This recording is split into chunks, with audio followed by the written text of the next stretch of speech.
दोस्तों, आज आया हुआ था यहाँ हॉस्पिटल हमारे एक साथी जो भर्ती हैं जिनके साथ में मारपीट हुई है। तो वहीं पे मुझे दुलीचंद बोरदा साहब मिल गए। दुलीचंद बोरदा साहब सीपीआई एम के जो सचिव मंडल है उसके राज्य स्तर के तो उसके सदस्य हैं। किसान सभा के भी ये प्रदेश उपाध्यक्ष हैं, शायद जिला अध्यक्ष भी हैं, है ना। तो ये मिल गए तो आजकल के जो हालात चल रहे हैं तो इससे बेहतर मौका था नहीं कि इनसे हम बातचीत करें, क्योंकि आज ही केरल में चुनाव निपटे हैं।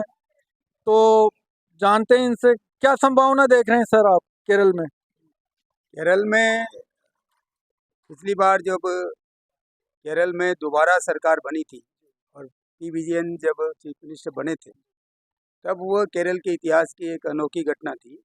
क्योंकि केरल में जो है हमेशा 5 साल में सरकारें बदलती रही। राजस्थान की तरफ। तो ये जो है वो केरल में वाम मोर्चा की जो उपलब्धियां हैं, जो काम है गरीबों के लिए, विकास के लिए, वो एक मॉडल के तौर पर इस देश के लिए अपनाना चाहिए। और अभी इस बार जो है दोबारा उन्होंने 5 साल जो काम किया है, उस काम के आधार पर तीसरे टर्म के लिए वोट मांगे हैं। और मुझे लगता है, पूरा भरोसा है कि वहाँ की जनता जो है बिल्कुल अपने स्वयं के विकास, केरल के विकास के हित में वहाँ मोर्चा को जिताने जा रही है। ऐसा मीडिया में भी जो खबरें आ रही हैं, हालांकि वो बहुत टफ कॉन्टेक्ट की बात करते हैं, लेकिन स्वाभाविक है कि जो 10 साल के बाद जो सरकार यदि दोबारा जो पार्टी वोट मांगने जाए और उसके बाद में एंटी इनकम्बेंसी न हो, मुझे लगता है इससे बड़ी उपलब्धि तो और क्या हो सकती है। तो ये जो है निश्चित तौर पर एक बहुत ही विश्वास है कि वो सरकार दोबारा रिपीट होने जा रही तो कॉमरेड, कांग्रेस की तरफ से या ऐसे भी एक आम धारणा है कि आप आरएसएस से थोड़ी मिलीभगत बताई जा रही है, जो सॉफ्ट हिंदुत्व की लाइन पे आप लोग चल रहे हो। तो इस आरोप में कितना दम है जी। है। देखिए, ये जहाँ तक सीपीआईएम का सवाल है, ये रिकॉर्ड ट्रैक है कि यदि कोई हिंदुत्व की फोर्सेस से, कम्युनल फोर्सेस से, आरएसएस से यदि कोई लड़ने वाली सबसे मजबूत यदि कोई फोर्स है तो वो सीपीआईएम है और उसके कार्यकर्ता है। रिकॉर्ड तौर पर जो है वो केरल के अंदर आरएसएस और सीपीआईएम के बीच में अनेक खूनी संघर्ष हुए हैं, जिसमें आरएसएस ने जो है हमारे अनेक कार्यकर्ताओं पर हमला करके उनकी हत्या की है। कांग्रेस के कार्यकर्ताओं की हत्या नहीं हुई है, आरएसएस के द्वारा सीपीएम के कार्यकर्ताओं की हत्या हुई है। और केवल केरल में नहीं, हमारा पूरे देश के पैमाने पर, क्योंकि हमारा तो विश्लेषण ही ये है कि ये जो मौजूदा मोदी सरकार है, ये कॉरपोरेट और कम्युनल गठजोड़ की सरकार है। इसका मतलब ये है कि आज कॉरपोरेट जो है वो हिंदुत्व की फोर्सेज से जुड़ा हुआ है, उसका गठबंधन है। तो हमारी लड़ाई ये है कि इस देश को यदि बचाना है तो इस कम्युनल कॉरपोरेट के गठबंधन को हटाना पड़ेगा। इसके लिए इसका मतलब ये है कि प्रिंसिपल लड़ाई हमारी कम्युनल फोर्सेस से, आरएसएस से रही है, आज भी है। इसलिए इस तरह का कोई भी आरोप जो है वो केवल जो है, मुझे लगता है कि जनता को इस चुनावी राजनीति में भ्रमित करने का एक हथकंडा हो सकता है। लेकिन केरल की जनता इससे प्रभावित होने वाली नहीं है, क्योंकि वो फील्ड में जानती है कि कौन उन कम्युनल फोर्सेस से लड़ रहा है। एक आधार है इस आरोप का, तो वो बहुत ही घिनौना है वैसे तो। उसके पीछे ये है कि जो अ, एक अजी अजी नाम का, मैं भूल गया पूरा नाम, तो एक इंजीनियर था। तो उसका मतलब है ना, जो बचपन से आरएसएस का कोई पदाधिकारी, और एक ही नहीं मतलब कईयों ने उसका यौन शोषण किया। तो उसमें पूरे आरएसएस का वो जो इनके जो वो भी कैंप वगैरह चलते हैं, तो वो आरोप था। तो उसमें क्या है कि एफआईआर वगैरह तो हुई, लेकिन विजयन की सरकार पे ये आरोप लगा के उन्होंने उनको बचा लिया जी। देखिए, अब ये घटना कितनी प्रामाणिक है नहीं है इसको कोई कह नहीं सकता, ये अलग जांच का विषय है। लेकिन मुझे लगता है कि जब कम्युनल फोर्सेस के खिलाफ लड़ाई की जब आप बात करते हैं, तो थ्रूआउट पूरे देश के पैमाने पर आप देखिए कि इस समय पर यदि किसी पार्टी ने यदि लगातार इस भारतीय जनता पार्टी की सरकार का विरोध किया और विरोध करते हुए जो है इन्होंने अपनी अनेक इस देश के अंदर कुर्बानियां दी हैं, मुझे लगता है इससे ज़्यादा और बड़ा प्रमाण क्या हो सकता है कि केरल के अंदर जो है वो वहाँ पर जो है न केवल कम्युनल फोर्सेज में, वहाँ हम जो है ये हिंदुत्व फोर्सेज के खिलाफ लड़ाई लड़ रहे हैं। साथ ही वहाँ पर जो है सीपीआईएम एक ऐसी पार्टी है जिसने मुस्लिम लीग, जो कि इंडियन यूनियन मुस्लिम लीग है, उसके खिलाफ भी उतनी प्रिंसिपल्ड सांप्रदायिकता के आधार पर उसके खिलाफ भी लड़ी है। तो हिंदू सांप्रदायिकता हो या मुस्लिम कट्टरता हो, सीपीआईएम केरल के अंदर दोनों ही फोर्सेस से लड़ रही है।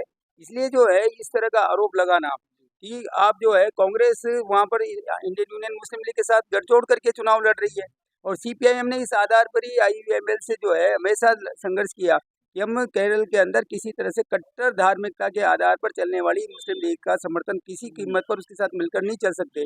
मुझे लगता है कि जो मुस्लिम लीग से जो लड़ सकता है वो निश्चित तौर पर कम्युनल फोर्सेस से भी लड़ेगा। तो ये हमारी लड़ाई जो है वो प्रिंसिपल लड़ाई है। लड़ाई केरल के चुनाव हारे या जीते वो सवाल महत्वपूर्ण नहीं है। सवाल ये कि इस देश के अंदर यदि इस देश को बचाना है तो सांप्रदायिक ताकतों को हराना सबसे महत्वपूर्ण जरूरी है। वो हमारा प्रिंसिपल स्टैंड है। मुझे लगता है कि बाकी ये जो आरोप हैं ये चुनाव को दृष्टि में रखते हुए निश्चित तौर पर इस तरह का कोई अप्रमाणिक चीज़ों को लेकर के भी हवा उड़ाई जा सकती है, बात की जा सकती है। अच्छा, केरल में ही सबसे ज़्यादा शाखाएं लगती हैं। देखिए, आप देखिए, आप जब आरएसएस का यदि कार्यप्रणाली को देखें तो आरएसएस जब त्रिपुरा में जब जो है ये 2 सांसद जीते थे, उस समय 2 सांसद के जीतने के बाद दिल्ली के अंदर इनके मुख्यालय के अंदर मोदी आए और मोदी ने जो सभा की, अब ऑन रिकॉर्ड है कि उन्होंने ये कहा कि 2 सांसद जीतना बहुत बड़ी बात नहीं है, लेकिन त्रिपुरा में जीतना बहुत बड़ी बात है, क्योंकि हमारी देश में लड़ाई यदि वैचारिक तौर पर किसी से है तो वो कम्युनिस्टों से है, और वहाँ पर हमारी जीत एक आइडियोलॉजिकल जीत है, एक वैचारिक जीत है। इससे समझ सकते हैं आप कि बीजेपी इस निश्चित तौर पर सीपीआईएम को विशेष तौर पर और आम तौर पर कम्युनिस्टों को अपना प्रमुख वैचारिक दुश्मन समझती है। वो ये जानती है कि अंतिम दम तक, आखिरी समय तक यदि कोई लड़ने वाला उनकी नीतियों से, विचारों से है तो वो कम्युनिस्ट है। इसलिए जो है निश्चित तौर पर उनके निशाने पर है। तो उन्होंने केरल को किसी भी तरह से जो है आने वाले भविष्य में उन्होंने त्रिपुरा में किया ये सब कुछ, बंगाल में उन्होंने किया।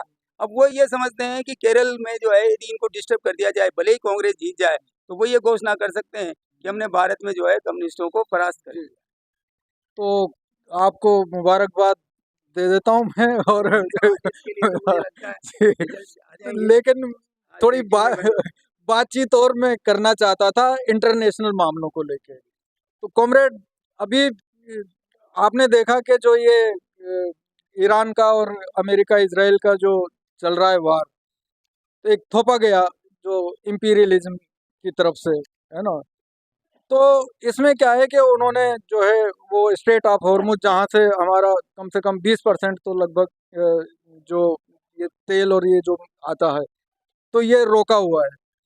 अच्छा, तेल और गैस के लिए लाइनें लग रही हैं, सरकार चाहे कितना ही मना करे कि सब कुछ ठीक है, लेकिन वो तो लाइनें लगना और पेट्रोल पंपों पे कई जगह मारपीट की भी नौबत आ चुकी है। लेकिन अब जो 2 महीने बाद या 1 डेढ़ महीने बाद में जो सबसे बड़ी मुसीबत आने वाली है, वो आने वाली है किसानों पे, खाद को लेके। खाद का संकट पैदा होने वाला है। और ये जो हमारी कोरोना में भी, मैं बता दूं कि कोरोना में भी हमारी जो जीडीपी थी वो हर सेक्टर में माइनस में जा रही थी। हमको जो है इस देश को किसानों ने संभाला। उस टाइम भी कोरोना में भी 3-4% प्लस में थी, जबकि सब जो भी थे अपने सेक्टर वो सब माइनस में जा रहे थे। तो किसानों पे ये जो संकट आने वाला है, और अभी तो खुलेगा नहीं क्योंकि उन्होंने सीज फायर का भी उल्लंघन कर दिया है एक तरह से, तो और उन्होंने बंद कर दिया वापस। तो आने वाले दिनों में आप ये इस चीज़ को किस तरह से किसानों को आप जागरूक करेंगे, उनके लिए लड़ेंगे, अपनी क्या तैयारी है जी? ये भाई साहब किसान सभा के भी उपाध्यक्ष हैं, राज्य उपाध्यक्ष और जिला अध्यक्ष हैं किसान सभा के, तो उस नाते मैं इनसे जानना चाहूँगा जी भाई साहब। देखिए, आम तौर पर आम आदमी और खास तौर से गांव का किसान ये समझता है कि यदि ईरान में, अमेरिका में, इजराइल में कोई झगड़ा हो रहा है तो इससे हमारा क्या लेना देना। हम तो भारत के लोग हैं, हमारे ऊपर तो कोई हमला हुआ नहीं। लेकिन वो ये नहीं समझते कि उनकी जेब पर हमला हो चुका है ऑलरेडी। यदि गैस पर हमला, यदि गैस में शॉर्टेज आई है, कीमतें बढ़ी है, तो वो उसकी जेब पर हमला क्यों हो रहा है? वो हमला हो रहा है उस युद्ध की वजह से। और आने वाले समय में यही बड़ा हमला जो है वो तेल पर तेल भी पे होने भी वाला है। चुनाव खत्म वो होने जो के है यही हमला जो है उसके बाद में जो है खास तौर से, जैसा आपने बिल्कुल सही कहा कि वो जो है हमारे किसान के खेती पर हमला होने वाला है। क्यों बाद। होने वाला है? क्योंकि पहले ही हम भुगत चुके हैं कि ऑलरेडी जो है पिछले सालों से लगातार हमारे देश की सरकार ने, केंद्र सरकार ने खाद पर जो सब्सिडी है उसमें लगातार कटौती की है। सरकार के द्वारा दी जाने वाली सब्सिडियों को कटौती की। नतीजन जो है हर तरह से जो है खाद की कीमतें बढ़ती जा रही है। अभी एनपीके का जो आया पिछली बार जो है वो 1100 रुपये हुआ करता था, अभी 1400 रुपये का कट्टा है। और आने वाले समय में जो है वो इसकी कीमतें भी बढ़ने वाली। अब एक बड़ा हमला दूसरा जो है, जो समस्या आने वाली है, वो यूरिया को लेकर के आने वाली। क्योंकि हम अभी भी जो है वो ज़्यादातर डीएपी यूरिया के लिए, एनपीके के लिए अभी भी हम जो है वो विदेशों पर निर्भर हैं।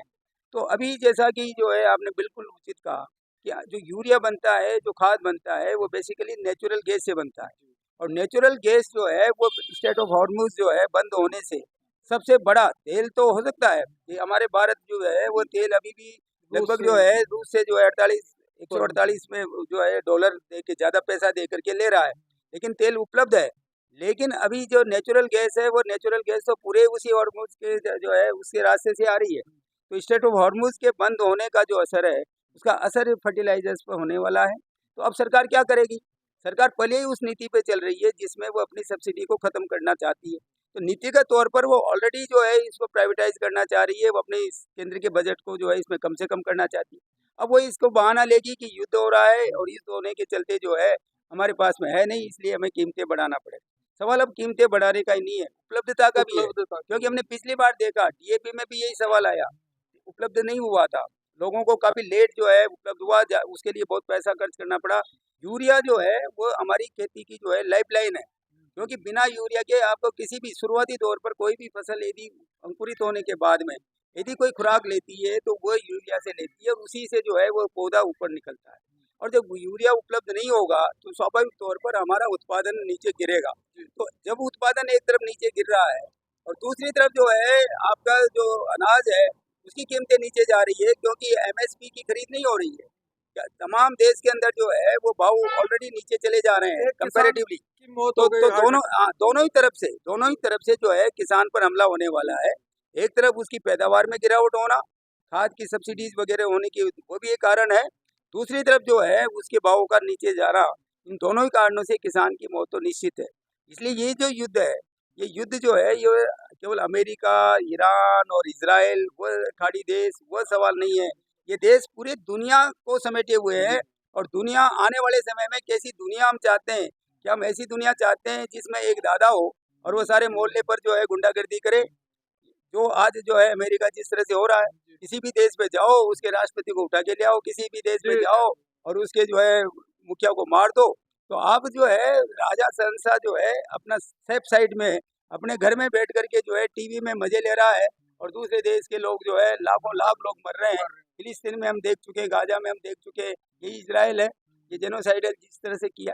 तो मुझे लगता है कि इस समय पर ये किसानों पर जो हमला है, ये हमला अब धीरे धीरे हम अखिल भारतीय किसान सभा, हमारा रिएक्शन ये, हमारा जो है इम्प्रेशन ये है कि हम जब गाँव में जाते हैं तो ये जो खाद को सवाल को लेकर और भाव के सवाल को लेकर, क्योंकि जिस तरह से किसान कर्जे में फंसा हुआ है आज जो है उसके लिए जो है अपनी न्यूनतम आवश्यकताओं के पूरा करने के लिए उसका मुश्किल हो गया है। क्योंकि हम आम आदमी से जुड़े हुए हैं। अभी इस समय पर जो है जैसे कि एक बीज चाहिए उसको, अब उस बीज को खरीदने के लिए उसके पास में पैसा नहीं है। अब वो 4 महीने बाद में बीज खरीदेगा, तब तक वो बीज डेढ़ गुना उसका रेट हो जाएगा। तो ये इसका दिखाता है कि किसान की इकोनॉमिक कंडीशंस कितनी नीचे जा चुकी है। उसके पास कोई सरप्लस नहीं बचा है, उसके पास कोई इनकम जो है उसकी सिक्योरिटी नहीं बची है, उसके पास कोई गहना घाटा नहीं बचा है, सब कुछ खत्म हो चुका है। उसकी बैंक की लिमिट पूरी हो चुकी है, वो कहाँ से पैसा ले? और वो बजाय तो 3 रुपये, 4 रुपये, 5 रुपये सैकड़े में जाकर के गुजारा बत्ता करे। शादियाँ आप देखिए क्या महंगी होती चली जा रही हैं। उन हालातों के चलते मुझे लगता है कि आने वाले समय में, और इसके साथ ही साथ यही सवाल नहीं है, इसके साथ साथ ही अभी बीज निगम जो है बीज विधेयक अभी गवर्नमेंट लेके आ रही है, पूरी कंपनियों को दे रही है। तो मल्टीनेशनल कंपनियां वापस आ रही हैं, वही चार जो काले कानून थे वो दूसरे फॉर्म में बैकडोर से वो सब वापस आ रहे हैं। तो इन सब चीज़ों से लेकर के एक असंतोष किसानों के बीच में बड़े पैमाने पर पनप रहा है, और एक बड़े आंदोलन की तैयारी किसानों की तरफ से हो रही है। संयुक्त किसान मोर्चा जो है इसके लिए आने वाले समय में इसकी तैयारी कर रहा है।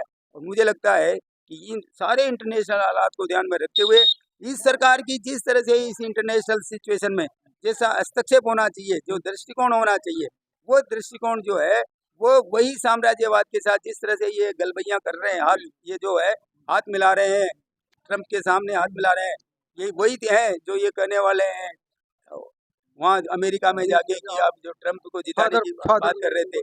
तो निश्चित तौर पर मुझे लगता है कि ये एक हमारे देश के जो है सांप को भी गिराने का काम किया है। कभी कोई जमाने में हम जो है इंटरनेशनल लेवल पर हम जो है हमारी आवाज सुनी जाती थी, नॉन अलाइनमेंट के हम नेता हुआ करते थे। आज ब्रिक्स के अध्यक्ष होते हुए तमाम पूरे के पूरे हाथ डाल के आप नीचे बैठे हुए हो, तो क्या दिखाता है? ये दिखाता है कि हमारी सरकार कमजोर है, हमारे प्रधानमंत्री जी कमजोर है। देश के किसान इस बात को समझ रहे हैं और देश का किसान इसके लिए अपने हितों के लिए लड़े। तो आपकी आंदोलन की तैयारी है मतलब? जरूर जरूर, नहीं यार, कई एक्शंस ऑलरेडी हम मीटिंगें कर चुके हैं। संयुक्त मोर्चा के राष्ट्रीय स्तर के कई कार्यक्रम आ रहे हैं और आने वाले समय में जो है निश्चित तौर पर वो एक बड़े पैमाने पर जो है आंदोलन के रूप में दोबारा आएगा। तो इसी के साथ इजाज़त चाहेंगे। आपको बहुत बहुत धन्यवाद, आपने वक्त निकाला। तो इसी के साथ दोस्तों शुक्रिया, बहुत बहुत शुक्रिया।